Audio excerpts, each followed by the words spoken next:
High, আমি নিপেন মন্ডল। আজকে আমি তোমাদের ফোর্থ সেমিস্টারের পলিটিক্যাল সায়েন্সের সাজেশন নিয়ে এসেছি।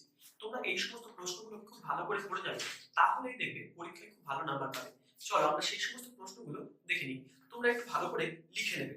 দেখো, প্রথম যে অধ্যায়টা আছে সেই অধ্যায়টার নাম হচ্ছে আন্তর্জাতিক সম্পর্ক, মূল ধারণা এবং রাজনৈতিক মতবাদ সমূহ।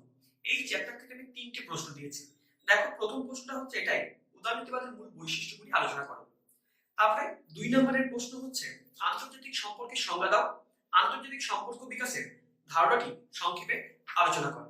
তাহলে এটা হচ্ছে 2 নম্বর। এবং 3 নম্বরের প্রশ্ন যেটা হচ্ছে ক্ষমতা বলতে কি বোঝো, ক্ষমতার মূল উপাদানগুলি সংক্ষেপে আলোচনা করো। এই 3টি প্রশ্নই কিন্তু খুবই সহজ। তোমরা যদি ভালো করে পড়ে নাও একবার, তাহলে দেখবে খুব ভালো করে লিখতে পারছো। এবার দেখো দ্বিতীয় অধ্যায়, সেটা হচ্ছে প্রধান আঞ্চলিক সংগঠন সমূহ।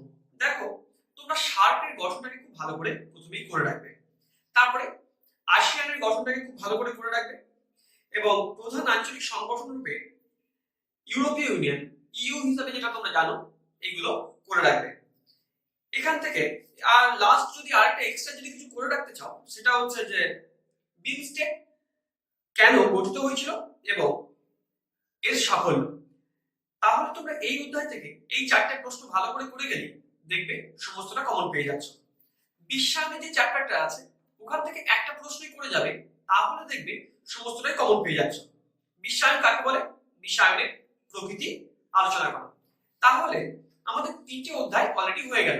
তোমরা বিশ্বায়নের চ্যাপ্টার থেকে এর বাইরে কোনো কোশ্চেন করার দরকার নেই। এবার দেখবে যে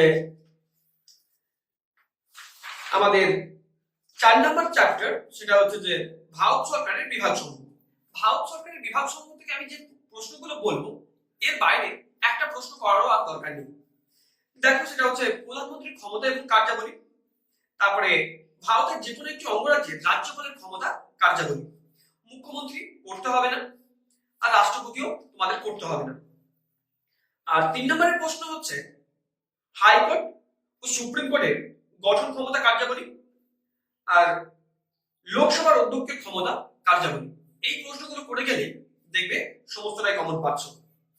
তারপরে লাস্ট যে চ্যাপ্টারটা আছে সেটা হচ্ছে সমকালীন ভারতের নাগরিক সমাজের আন্দোলন সমূহ। এখান থেকে তোমরা এই চ্যাপ্টারটা যেহেতু খুব সহজ, সেহেতু এটা করবে যে 73 এবং 74তম সংবিধান সংশোধনের বৈশিষ্ট্য, 368 নম্বর ধারার গুরুত্ব, আর 3 নম্বরের প্রশ্ন যেটা করবে সেটা হচ্ছে গ্রাম পঞ্চায়েতের গঠন ক্ষমতা। তোমরা যদি এই সমস্ত প্রশ্নগুলো খুব ভালো করে যাও, দেখবে পরীক্ষায় সমস্তটা কমন পেয়ে যাচ্ছ।